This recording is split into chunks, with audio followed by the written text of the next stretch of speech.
Bonjour à tous et bienvenue sur Nyon, Région Télévision, pour une nouvelle émission politique. Les bonnes nouvelles se succèdent pour le Nyon-Saint-Cergue. Après la cadence au quart d'heure, après les nouvelles rames, après un anniversaire de 100 ans dignement fêté, voilà que le petit train rouge régional va se doter d'un nouveau centre d'entretien.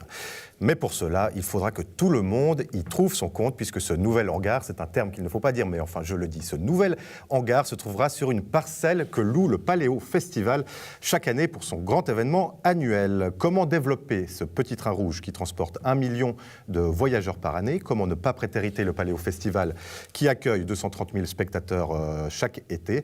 Et enfin, que faire de ce quartier libéré du ancien hangar, le quartier des Plantats-Mangettes? On en parle avec nos deux invités. Richard Zog, bonjour, vous êtes directeur du Nyon-Saint-Cergue, merci d'avoir répondu à notre invitation. Maurice Gay, bonjour, vous êtes municipal à Nyon. On va parler de tout ça, on va parler des routes, du trafic, du Nyon-Saint-Cergue, d'architecture et d'urbanisme. Mais avant ça, on va prendre des nouvelles du Paléo Festival qui va devoir composer avec un remaniement parcellaire dès l'été 2018. On a rencontré Philippe Vallat sur le terrain, il est secrétaire général du Paléo Festival. On est avec Philippe Vallat, ici sur le terrain du Paléo. Philippe Vallat, bonjour. Bonjour. Alors si on est là, et très précisément là, c'est parce qu'ici se trouve la limite. C'est ici que sera construit le dépôt du Nyon-Saint-Cergue et ça empiète évidemment sur le territoire du festival. Exactement, donc ici dans cette partie de Pila, sur la droite jusqu'à la ligne de chemin de fer. Et effectivement, c'est une des parcelles qui est utilisée pour le Paléo Festival. Et ça nous crée pas mal de soucis parce qu'il faudra déplacer une partie des installations. Alors on va juste rappeler l'horizon. Le festival 2018 est préservé, il n'y a aucun souci, il aura lieu comme d'habitude. C'est à partir de l'édition 2019 parce que les travaux vont commencer a priori ici pour le Nyon-Saint-Cergue en août 2018. C'est ce qui est prévu, ce qui est planifié par le Nyon-Saint-Cergue, c'est de commencer les travaux juste après l'édition 2018 du festival. Donc effectivement, nous n'avons rien à changer pour 2018, ou les changements habituels, les innovations habituelles. Et 2019, il faudra imaginer un certain nombre d'aménagements différents. Alors il y a quelque chose qui nous interpelle, c'est que cette parcelle, elle n'a pas l'air si grande que ça finalement. Pourtant, vous avez décidé à Paléo de profiter de cette contrainte pour repenser quand même un petit peu tout l'est, le nord-est du terrain du festival. Elle n'est pas très grande, mais elle représente à peu près un vingtième de la surface du festival. Mais il y a beaucoup de services qui sont à cet endroit et on ne peut pas juste un peu déplacer de quelques mètres et puis tout resserrer, tout retirer. Il nous faut qu'on garde la même surface pour le public. Donc il faudra déplacer les installations et un déplacement nous oblige à repenser beaucoup plus large que juste déplacer ces 7000 m² qu'on va perdre.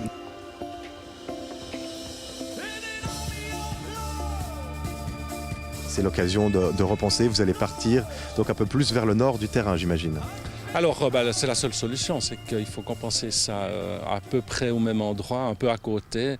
Donc on étudie, on va devoir discuter pour avoir aussi les autorisations, puisque nous ne sommes pas propriétaires, donc il faut avoir un propriétaire qui soit d'accord de nous louer un terrain. Il faut que les autorités, au moins communales, soient d'accord qu'on occupe ce terrain-là. Donc on va se déplacer, chercher à se déplacer un tout petit peu plus vers le haut. Est-ce que c'est un problème ou une opportunité ? Alors c'est un grand problème au départ, ça crée des soucis, ça va restreindre aussi les accès pour le trafic routier, les camions, les livraisons, l'arrivée des artistes, un petit peu les piétons peut-être. Donc il faut faire beaucoup de changements tout autour et même assez loin. Il y a à peu près, je pense, la moitié du terrain du festival qui va être remis en question parce que quand on bouge un ou deux meubles, les autres ils vont plus. Donc il faut aussi les bouger et on est en pleine réflexion là-dessus pour être prêt assez vite avec les plans pour pouvoir commencer à travailler plus précisément entre 2018 et 2019. Alors, on l'a vu, le Paléo Festival va devoir se réorganiser. L'émission 2018 sera identique à celle de 2017. C'est à partir de 2019 que tout va changer. La scène des Arches devrait vraisemblablement bouger, elle aussi. Richard Zog, comment se sont passées les négociations, les tractations avec le Paléo Festival ?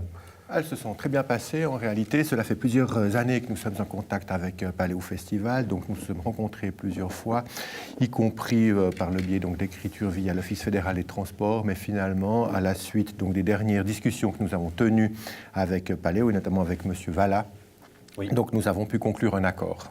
Donc, tout est clair. Oui. Édition 2018, qui se termine en juillet, août 2018, vous attaquez les travaux. En principe, oui. Même question un peu différente pour vous. Maurice Guay, vous êtes municipal, vous faites partie donc du collège exécutif de la ville d'Oignon. Comment on fait, c'est une question un peu anecdotique, quand on a un syndic qui est aussi le patron du Paléo Festival, syndic heureux de voir le développement du petit train, peut-être un peu plus gêné en tant qu'entrepreneur? Alors, je pense qu'il y a d'autres citoyens à Nyon qui font de la politique et qui sont concernés pour les différents sujets qu'on traite aussi bien au conseil qu'à la municipalité. Et jusqu'à maintenant, en tout cas, le syndic s'est toujours abstenu de toute prise de parole et dans les débats qui concernaient le Paléo. Donc, il joue très bien le jeu. Richard Zog, 1 million de voyageurs par an, chiffre en constante haute. Vous avez de nouvelles rames. Il y a la cadence au quart d'heure qui est arrivée. On espère peut-être une cadence au quart d'heure jusqu'à Saint-Sergue en 2030. Ça, c'est pas encore tout à fait certain. Écoutez, on en parle beaucoup, en tout cas au niveau politique. Pour l'instant, bien évidemment, donc nous, on doit répondre à des critères, je dirais, qui permettent le financement de la ligne. Donc le financement de la ligne étant garanti par nos commanditaires directs, aussi bien le canton que la Confédération, et ce seront à eux de décider à quel moment il est possible finalement donc d'augmenter la cadence, donc d'une manière générale, d'augmenter également le coût les coûts de fonctionnement donc d'Union Saint-Sergue. Est-ce que vous pouvez nous rappeler en quoi, quelle était la problématique de ce nouveau centre d'entretien? Vous avez acquis de nouvelles rames. Oui. Ces nouvelles rames doivent être entretenues à partir de quelques années. De 2020 en fait. Parce qu'à l'heure actuelle, donc, notre dépôt qui est vétuste, qui date quand même, sa construction date du début du XXe siècle, donc n'est pas équipé pour pouvoir procéder à des révisions lourdes des nouvelles machines, des nouvelles rames, dont les équipements électrotechniques se trouvent principalement sur le toit. Mais alors, cette fois, c'est bon, vous aurez votre centre à l'AS, vous pourrez entretenir vos rames. Donc, ce qu'on évite, c'était le scénario catastrophe, c'était que de ne plus pouvoir tenir cette cadence au quart d'heure. Exactement. Donc, on évite finalement donc, des problèmes de capacité, de mise à disposition de matériel roulant pour pouvoir garantir ce quart d'heure jusqu'à Genolier. En principe, si le dépôt ferroviaire est terminé en 2020, ce problème est résolu. Et il le sera ? On l'espère, oui. Fortement. Alors, vous déménagez, l'Oignon Saint-Sergue déménage au nord à Las. Ça libère une jolie place dans le nord de la ville, au quartier Planta-Mangette. Cet hangar actuel, Maurice Guay, municipal de l'urbanisme, ça fait rêver, ça, cet endroit pareil. Oui, effectivement, ça fait rêver. Donc, cette parcelle des Mangettes, la commune est propriétaire pour une grande partie des terrains. Il y a un certain nombre aussi de terrains privés. Et puis, en fait, le dépôt d'Union Saint-Sergue qui partage cette parcelle en deux et qui, effectivement, nous intéresse. Et aujourd'hui, cette zone, elle est en quelle qualité? Utilité publique?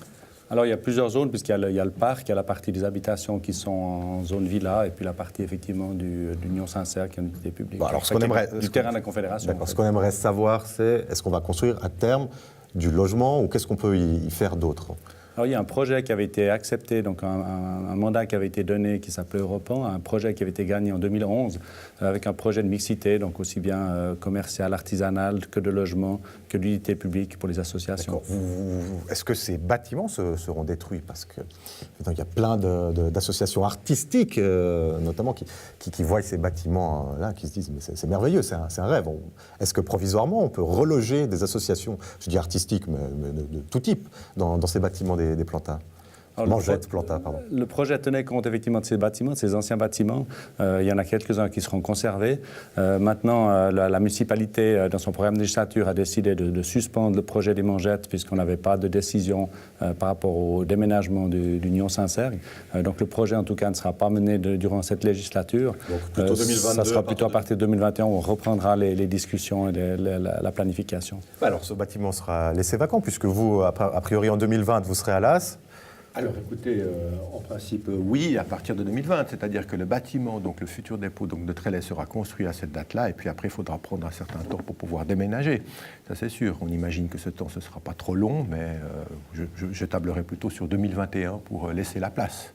2021, écoutez, je pense que ça va faire des intéressés de savoir qu'il va quand même y avoir un laps de temps entre le déménagement et puis la construction d'un nouveau quartier au Mangettes. Avis aux associations, je pense qu'elles sont nombreuses. Elles peuvent écrire à la municipalité directement pour se reloger dans 3 ans. On a de toute façon des contacts, donc le service pour les manifestations suit toutes ces associations et les contacts. Autre question, le trafic engendré par la cadence au quart d'heure. Merveilleux, on a des trains donc tous les quarts d'heure entre Nyon et Genolier, mais on a aussi des barrières qui se baissent toutes les 8 minutes à l'avenue des Eules. Est-ce qu'on est juste de dire que toutes les 8 minutes, le trafic est interrompu à l'avenue des Eules? Le trafic est interrompu, c'est juste, mais en réalité, les files d'attente ainsi générées sont chaque fois absorbées. Donc en réalité, ce ne sont pas les barrières donc, du chemin de fer qui finalement peuvent embouteiller le trafic des Eules, mais ce serait plutôt la conjonction barrières et feux qui se trouvent attenants aux régulations du trafic. Alors justement, là on voit des images de cette avenue. Donc le train passe, les voitures attendent, le train est passé, les barrières remontent, et puis là on voit qu'il y a beaucoup de voitures. C'est donc la problématique, vous dites qu'elle est un petit peu plus loin, c'est les feux de... Elle est combinée, c'est-à-dire que les barrières montant et descendant, j'ai entendu trafic au quart d'heure, vous en avez aussi au Haute-Seul à Lausanne, vous en avez dans différentes régions, et le trafic est en fait absorbé. Les barrières descendant, vous avez une file de voitures, les barrières se montant, très rapidement cette file est résorbée. Mais derrière, vous pouvez avoir de la régulation de trafic par des patrouilleurs scolaires, vous pouvez avoir de la régulation de trafic par des feux. J'ai vu dans quelques archives qu'il avait été demandé aux patrouilleurs scolaires de s'adapter également aux horaires du train. Pour ne pas traverser la route. Justement, pour éviter en fait qu'il y ait des embouteillages ainsi créés et surtout des voitures qui restent coincées sur la voie alors qu'au moment où le train arrive. Maurice Gué, vous confirmez, plus de soucis de trafic à l'avenue des Eules avec cette cadence au quart d'heure? Je ne confirmerai pas qu'il n'y a plus de soucis, mais en tout cas, on en tient compte. Effectivement, comme M. Tsog le relève très, très bien, c'est une conjonction de différents éléments qui fait qu'on peut avoir un axe qui est fluide. Et c'est dans cette optique-là qu'on va déposer lundi le préavis pour la RDU. Alors, on va en parler tout de suite de la RDU, c'est un petit peu plus au nord. J'aimerais juste revenir, évidemment, les choses ont changé. Pendant la campagne des élections communales, votre consoeur à la municipalité, Roxane Faro, Linares, disait dans la presse, il faut absolument construire un passage sous voie à l'avenue des Eules pour réguler ce trafic. C'est fini? Tout est résolu ou bien Non, tout n'est pas résolu, mais comme je disais tout à l'heure, c'est une question de multiplication en fait, de différents éléments qui fait qu'on arrive à avoir une mobilité qui est fluide. Et dans ce cadre-là, maintenant, on a fait des réflexions aussi bien pour le tracé d'Union Saint-Sergue au niveau de l'enterrement que d'autres passages pour la circulation, avec la RDU notamment, ce qui permet d'alléger en fait, la circulation et le nombre de véhicules sur l'avenue des Eules, qui permettrait en fait, de garder l'Union Saint-Sergue à niveau. À niveau. Et alors justement, la RDU, autre gros chantier. Alors la RDU, c'est un projet de route de desserte urbaine qui est dans les tiroirs depuis quelques années. C'est pas facile à mettre en place. Ça doit relier Aisin à Progin à terme. Ça passe par le carrefour de la Gravette. Ça doit arriver, on voit les images, sur la route de Saint-Sergue. C'est long. Et puis là, par contre, vous préconisez, si je ne me trompe, un passage sous voie, Maurice Gué. Oui, donc la RDU, la décision a été prise que la RDU passera sous l'Union Saint-Sergue.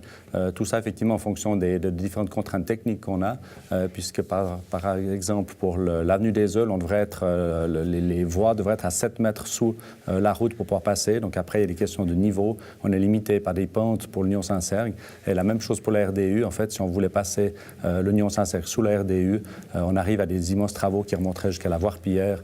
Et on ne serait même pas encore au niveau de la Voire-Pillière. Une question un petit peu historique ou d'archives. Est-ce que l'élu nyonnais que vous êtes, vous n'étiez pas à la municipalité, quand il a été décidé il y a quelques longues années de creuser la gare d'Union Saint-Sergue, est-ce qu'on ne s'est pas contenté de trop peu? Est-ce qu'on n'aurait pas dû aller plus loin dans le creusement du premier tronçon depuis la gare de Nyon?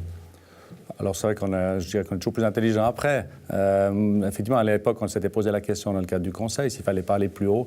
Mais c'est quand même des gros travaux qui sont importants. C'est un investissement qui est de plusieurs millions. Enfin, on n'est pas loin de 100 millions. Et c'est clair que dans ce cadre-là, c'est la commune qui devrait payer ces travaux. Donc c'est assez difficilement supportable, à moins qu'il y ait un développement urbanistique. Et c'est ce qu'on propose avec Mangettes, qui pourrait payer une partie des travaux. Mais je le répète, maintenant, il y a des contraintes techniques qui font que l'enterrement d'Union Saint-Sergue devient de moins en moins réaliste. Donc c'est la route qui passera Voilà, en dessous, c'est la voiture qui passera en dessous. On espère qu'à l'avenir, on arrive à avoir des discussions avec l'Union Saint-Sergue et l'Office fédéral de transport pour peut-être changer le système de fonctionnement du train, passer plutôt à un espèce de train-tram. Mais ça, c'est des questions plutôt de loi que de... Qu'est-ce que ça changerait concrètement, train-tram? Alors, en fait, le train, dans l'état actuel, la loi dit que vous devez le fermer. Vous n'avez pas accès aux voies. En fait, la population, les piétons n'ont pas accès aux voies, donc vous devez fermer l'axe de roulement. Alors qu'un train-tram, ça permet d'être ouvert, ça permet de traverser en fait un espace public. Mais est-ce que train-tram, ça implique une diminution de la vitesse Alors déjà, effectivement, quand on parle de tram, c'est une diminution de la vitesse puisqu'on circule à vue. Donc le mécanicien de locomotive doit être capable de pouvoir freiner finalement, de gérer les mouvements de sa machine dans le cas de la circulation. Mais également, ça traite du gabarit et de la forme et de l'aspect donc, des véhicules qui finalement doivent garantir certaines propriétés, notamment en cas de choc.